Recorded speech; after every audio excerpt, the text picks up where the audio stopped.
Good evening, ladies and gentlemen. My name is Jasmin Haider Stadler, and I'm delighted to be here and talk to you about my whiskey distillery in Austria, about my thoughts of whiskey and whiskey business of whiskey industry, and in which will be taken a deeper focus on marketing, in which I work in the distillery. So this is my main job, but since 2030 I become a distiller as well. Since last year, I'm the CEO of the distillery. So that's me. My father still retired, but he's still very important for the distillery, of course. At first, I have to excuse myself. This is my first presentation in English, so please forgive me the cards. And please forgive me if I make some mistakes, and hopefully I don't speak with the same accent like Arnold Schwarzenegger, who's from Austria too. Pardon? He's doing well for himself. So my speech is divided into 4 parts. I will start with a short history about my family business and our patient, so you could see how whiskey business starts in Austria. Then I will talk about building the image of Austrian whiskey. Next I would have a quick look of the change in the last few years. And finally, what I think about new style whiskies. I will be glad to answer your questions at the end. Thank you. So I'll start with some general information about our family business, Austria's first whiskey distillery, you heard.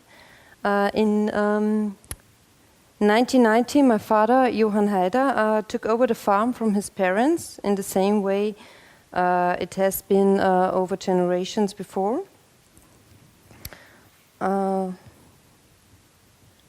And when Austria joined the European Union in 1995, the business faced into a financial crisis. But the best was made of the situation. Instead of being turned into sideline, we decided to establish the second pillar, and it soon became the family's greatest success. So the innovation was to create a new product. We started using resources in another way, and we have the right idea at the right point. The most important thing is always to keep the general development of society in mind, and the idea is just as good as the value for everyone. In our case, we only use local products. We have our own water source, we use local grains, we use local peat. And in German, Roggen means rye, and the village where I live or where our distillery is located is called Roggenreit. So you see, rye has always been cultivated in this area, and in Austria, distilling also has a very long tradition. But producing whiskey was a completely new idea. So you see my father when he starts producing whiskey here. This is our second still. So we start with a very, very tiny still. This is our second still. It's a Christian Karl from Germany. And this is the way how our farm became a distillery. So we changed from milk to whiskey. You saw it before. And at the moment, it's very trendy to create a farm distillery. So you see that the way of how the production process develops has become more and more important. Not only the storage and the barrels are the big secret of making whiskey. In general, the production of alcoholic liquor has a very long tradition all over Austria. And we jumped on this bandwagon. With a bit of learning by doing, distilled rye was further refined until it reached the point of its perfection, whiskey, of course. Production started at the beginning of 1995, and 3 years later, we present the first Austrian whiskey. And then, a big public, so it gives its public debut and extensive media coverage and a steady growing numbers of visitors results. The business was gradually expanded between 1997 and 2000. So we get a small high-tech distillery, we set up a shop and a storage for working room.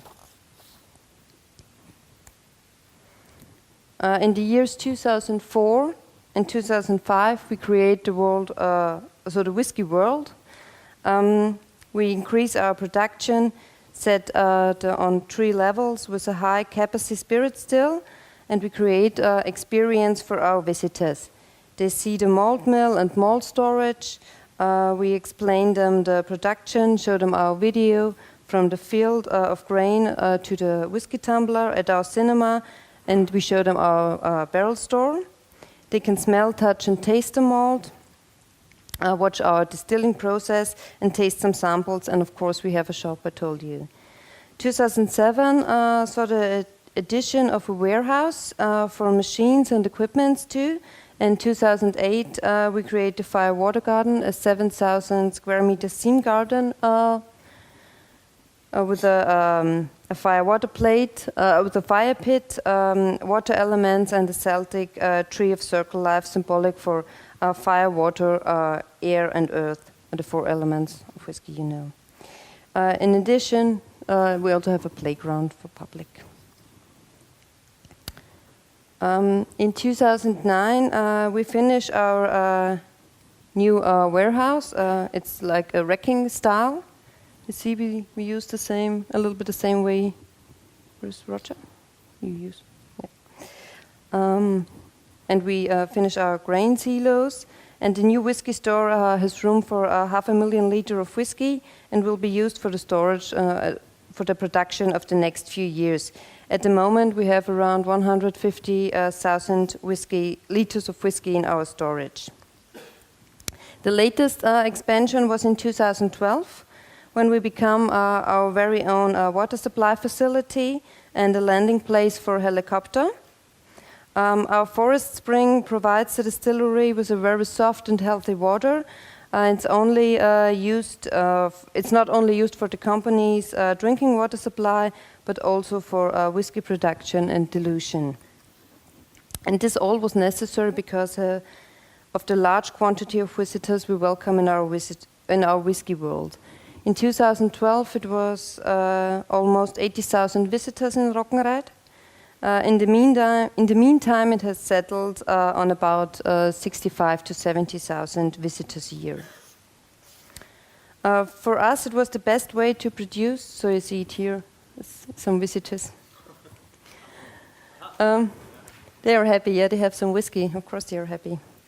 For us, this was the best way to produce and sell our whiskey. We have the big plus that we are the first Austrian whiskey distillery, so the people come to us and bring us the money directly at home. So, but you can't make quick money with whiskey, I think you will know. You have to think big and increase very carefully. Meanwhile, the distribution channel has changed. The sales shift are slowly to trading. Last year, we increased this distribution channel by 15%. This is necessary since we have, of course, increased our production over the years, and now the harvest time begins since large quantities of whiskey are available. So the image of Austrian whiskey. For our image, also international, it's very important to have our own style. Regionality is very important for us, so we produce Austrian whiskey, not a copy of Scottish whiskey. We use products and also management is local. We want to break rules and come up with something new, create our new whiskey style.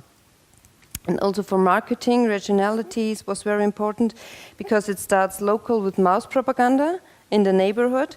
And we have a family business, we live our product and we live our history. Of course, in the meantime, the communication priorities have changed. We have to react to developments too. And this is also the main part of my business. So I started working in the family business in 2011. My first task field was subtly refine the marketing and communication. Only after that I became a distiller. So the first step was the marketing. This was also my first focus on communication, so whiskey and women. The media has relied on this issue because there are no many women in the whiskey scene, and also more females have become whiskey lovers. So I think it's a good way to start the marketing. So the change, and this is also the change I think we have in the whiskey scene. Women have a different point of view. We often address a subject differently, and we also bring some new solutions in a sensitive and well-thought way. Some men do not. Sorry, it's so difficult for me.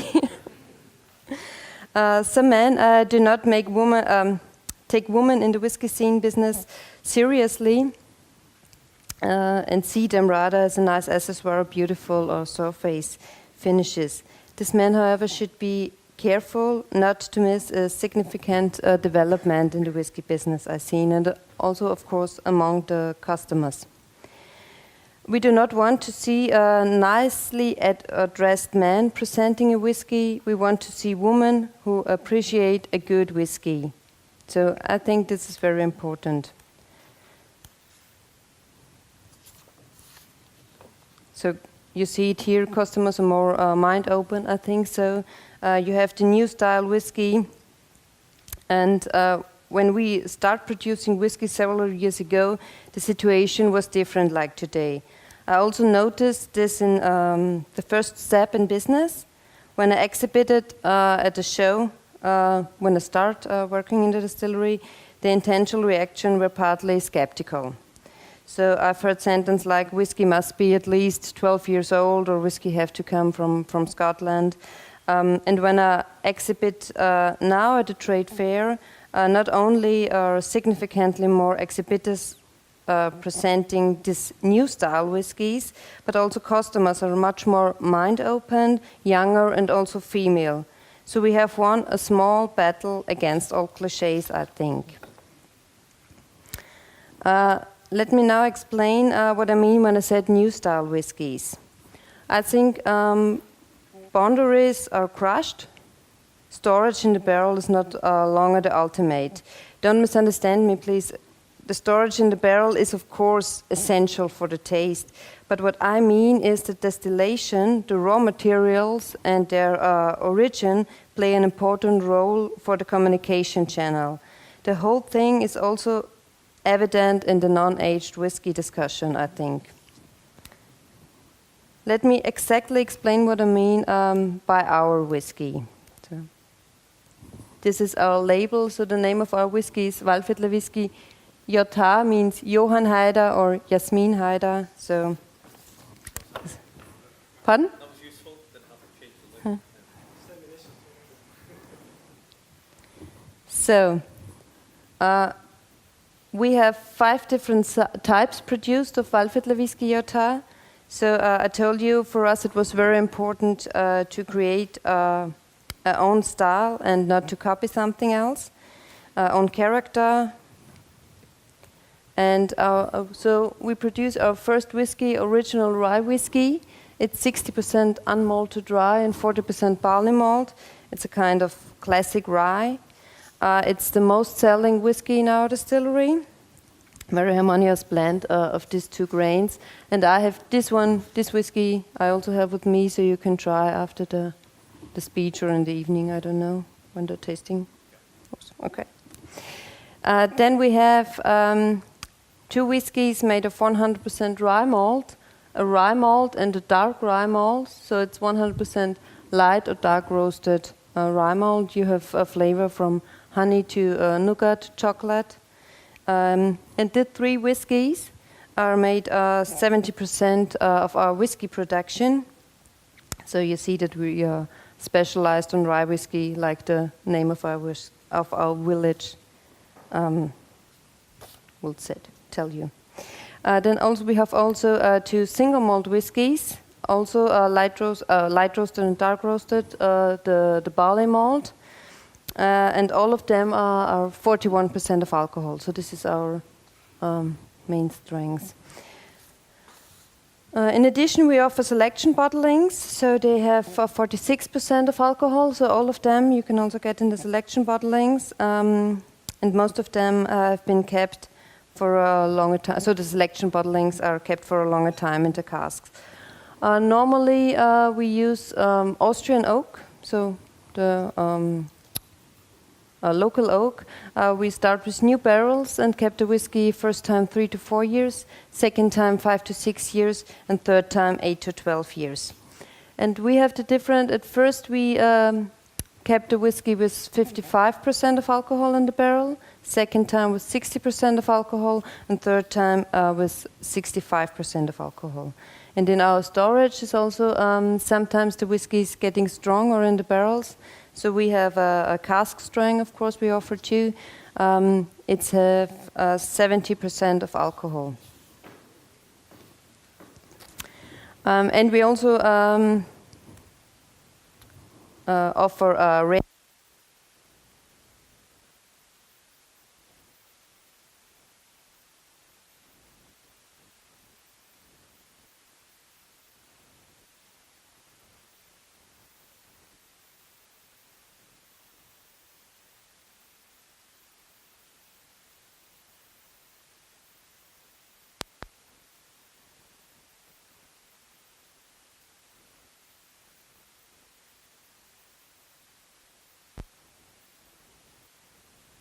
we also use local peat. So, okay. It doesn't work. So we also use local peat. We have peated whiskies made from 100% rye malt and 100% barley malt. So rye malt is very unusual. You have a taste of nougat, chocolate, and also rosins, lakritz a little bit. And Henrik, forgot the word we talk about. Cumin. Thank you. Okay. Yeah, for the aging, I told you we have the Austrian oak. It doesn't work? Okay. Are you malting the body yourself? Are you malting the rice? No. We get the barley from the malt factory. But we, when we make the peated whiskey, we repeated the whiskey in our distillery again. You smoke the whiskey yourself? We smoked the whiskey yourself. The barley, yeah, of course. And we kept this peated whiskey in used sweet wine barrels. So no finish. You said no finish. But also local winemakers. So not. We don't have sherry casks. We don't have used bourbon cask or port casks. Because for us, this regionality is very important. So we use local winemakers. How do you smoke the grain? Pardon? How do you smoke the grain? How do you get the... So we get the malt from the malt factory, and then we have a stove. So my father built it, so it was really small. It's 2 boxes, and one box is the malted barley or the malted rye, and in another box we make a fire with peat, and there is a Schlauch. Oh, so you understand? Yeah, a flue and the smoke. Yeah, and it takes around one day. So here you see our distillery. No, you don't see the distillery? So here you see our still, so it's different like in Scotland. We don't have a pot still, we'll use a column still. And for us it's very important to distill very clean. We have a deflegmator. Don't know the word in English exactly. Is it right? Same. Okay. We have 4 plates, and we distill 2 times double. So you have a 4-time distilled spirit. We separate head and tail strictly, so it's really very clean. And I think for this reason you don't need a long storage in the barrel. And I think that's very important for this kind of new style whiskies. And I think customers have to learn this, that whiskey haven't been old and have been the right old. So the context is always very important. Which barrel you use, how big is the barrel, you told it before, which wood you use, is it a used barrel, and so on. This is very important, I think. So you see there are different ways to make whiskey, of course worldwide, but also in Austria. And for this reason, we found in 2012 the Austrian Whisky Association, from which I'm also the chairperson too. And some of the members use, like we do, whole corn mash. Some of them use a wash before fermentation. Some of them use a similar still like we do. Some of them use a kind of pot still. So they use we use new barrels. Some of them use used bourbon cask and so on. So you have a very big range of high quality whiskies. And some of them are new style whiskies. So here you see we have 13 members. And diversity is also very important for this kind, and also that the customers are very mind-opened. So, perfect conditions for Austrian whiskey to write his own history, I think, define oneself and to contribute to the global history. Of course, Austrian whiskey distilleries are rather smaller compared to Scotland, but the subject of craft distillery is indeed very important, just like the topic of rye whiskey, to which we have dedicated ourselves as a distillery, of course, and it's important to not to fit into a category. In the communication and marketing of our products, we particularly emphasize the regionality, and we only use local products. And this approach has also brought us success. Lots of people see whiskey as a mensual product and have a delicate ideas about it. But at the end of the day, it's still a business. You told it before. And everyone in this business has to write his own history and find his individual way. So I don't want to go into footsteps of another one. I will leave my own footprints behind. And for this reason, I have to focus on women and whiskey, but this type of communication has only a limited life, I think. I have to be careful to do this not too intensively. After a while, I have to push the product into the forward.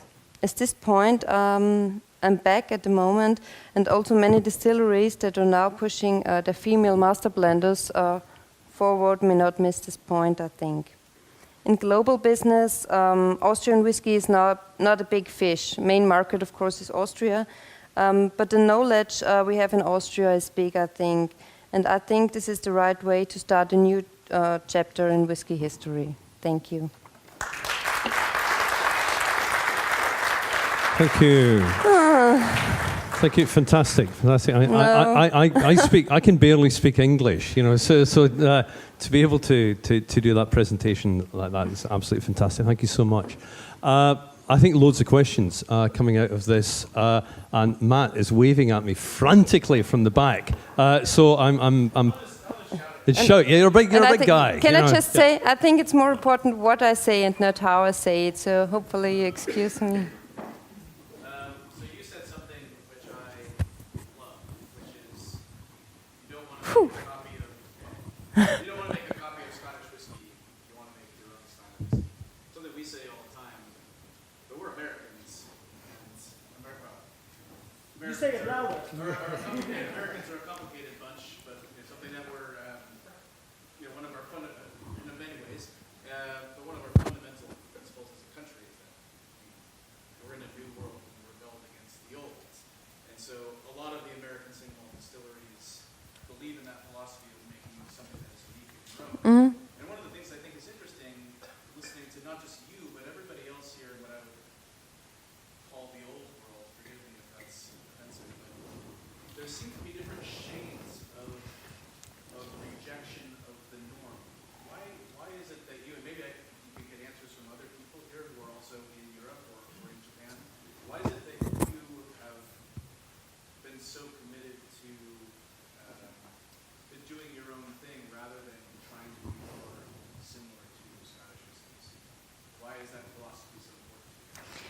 When my parents started in 1995,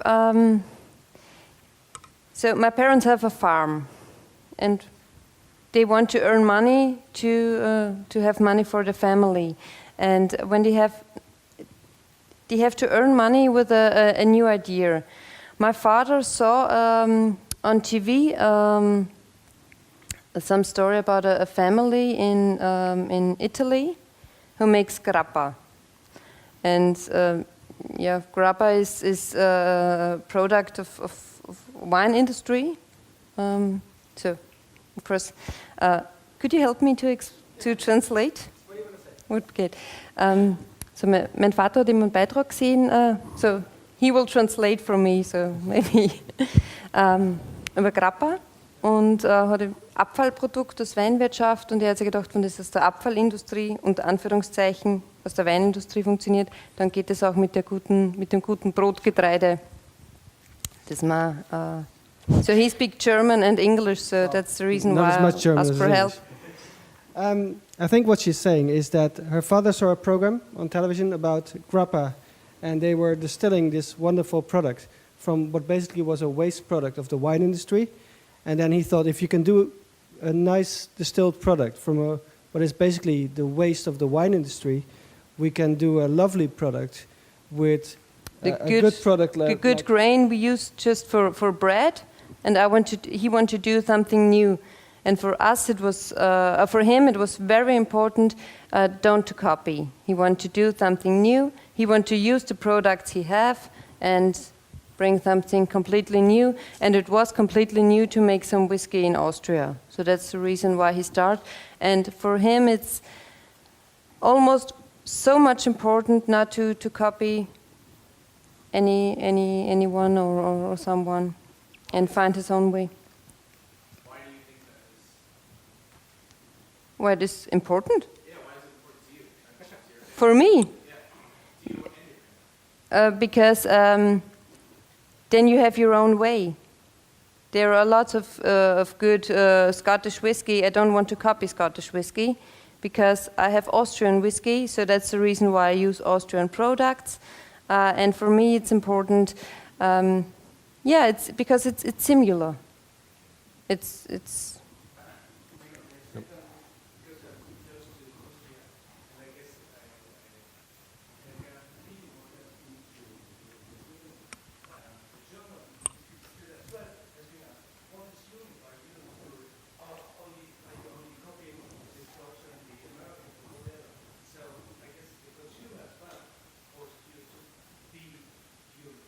Mm-hmm. I think this whole issue of the local and the importance of the local is a major theme, which I quite like to pick up on maybe in the final discussion, because I think it's a really deep topic, because Ishiro's touched on it as well. You've touched on it, certainly with what's been growing. You're certainly very much dedicated to that. So maybe pick up on this idea of local and the importance of difference that gives later on. Probably got time for just one more question before Roger gets on. Johnny? Thank you for a wonderful talk. No, but thank you. As your family started the distillery, how did your father learn to distill? Did he collaborate with anybody else? What's the collaboration like between the other? Because I know a lot of the stories are quite small, but they run distilleries as well. He starts with a really small distillery, so it's. And I remember when he started, so my grandmother said, "No, what are you doing? We have cows, we need to make milk, and stop doing this shit." And my grandfather, so the father of my mother, helped him to when he still the first time, and I can remember I was just a child like this. And he was very nervous and run around, and I have to do this. And the still was heated with wood already, so it was really a very tiny still. And then he starts step by step learning by doing. So I'm really proud of him that he do this and learn this and work so hard. So I can do this in the future now. Yeah, there's a very good collaboration. I told you we have this Austrian Whiskey Association. And there are so many different types of whiskey. So they don't say, yeah, and you make this the same way like me, and I hate you, and so on. No, no, it's a very good cooperation. So we also do some workshops together, and we have an Austrian whiskey box. So it's a big box with 7 small bottles inside. So from every distillery, 1 bottle. And yeah, you can go on our website, austrian-whisky.at. Thank you.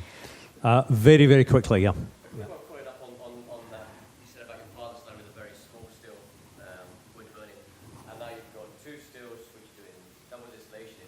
So you've moved on from your father's way of distilling. So moving on and creating your own footsteps, you're therefore expecting the next generation to... Yeah, but what I do so I'm a distiller too, but I'm not working in the distillery actually, because my main job is marketing and communication. But what I do is looking for cooperations with winemakers to get some new used barrels. So that's the new way I'm looking for. That's great. No, you just have to. You just have to be quiet. Yeah. Because we have to, because Roger's the distiller here, and he'll kill me if he doesn't get his time as well. Really important. Write your own story. If there's going to be a theme for these next couple of days, I think you've just given it. Write your own story. That's what whiskey is all about, and it doesn't matter how big or how small you are. And I think understanding that is fundamental to taking whiskey forward. And I think in Austria worked is really good. To write our own history. Fantastic. Thank you so much. Jasmin, Haider.